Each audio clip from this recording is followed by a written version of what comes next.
சென்னை மற்றும் புறநகரில் விடிய விடிய காற்றுடன் மழை பெய்து வருகிறது. தொடர்பான அண்மை செய்தியை நாம் பார்த்துக் கொண்டிருக்கிறோம். சென்னை, திருவள்ளூர், செங்கல்பட்டு, காஞ்சிபுரம், விழுப்புரம் ஆகிய மாவட்டங்களில் இன்று காலை 7 மணி வரை மிதமான மழைக்கு வாய்ப்பு இருப்பதாகவும் வானிலை ஆய்வு மையம் தகவல் தெரிவித்திருக்கிறது. அண்மை செய்தியாக பார்த்துக் கொண்டிருக்கிறோம். இது குறித்த கூடுதல் விவரங்களை செய்தியாளர் ஷெலினா வழங்க நாம் கேட்கலாம். வணக்கம் ஷெலினா, கூடுதல் விவரங்கள்.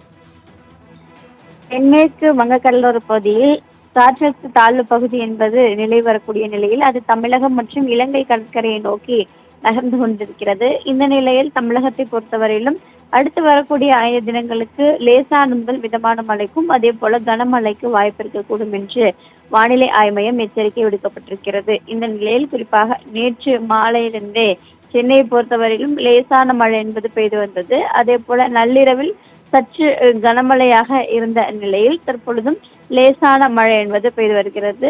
காலை 7 மணி வரையிலுமே தமிழகத்தில் பல்வேறு மாவட்டங்களில் லேசான முதல் மிதமான மழைக்கு வாய்ப்பு இருக்கக்கூடும் என்றும் வானிலை ஆய்வு மையம் தெரிவித்திருக்கிறது. குறிப்பாக அடுத்து வரக்கூடிய 5 தினங்களில் சென்னையை பொறுத்தவரையிலும் கனமழைக்கு வாய்ப்பு இருக்கக்கூடும் என்றும் இந்திய வானிலை ஆய்வு மையம் தெரிவித்திருக்கிறது. இந்த காற்றழுத்த தாழ்வு பகுதி எந்த திசையை நோக்கி பயணிக்கிறது என்பது தொடர்பாகவும் தொடர்ச்சியாக இந்திய வானிலை ஆய்வு மையம் கண்காணித்து வருகிறது.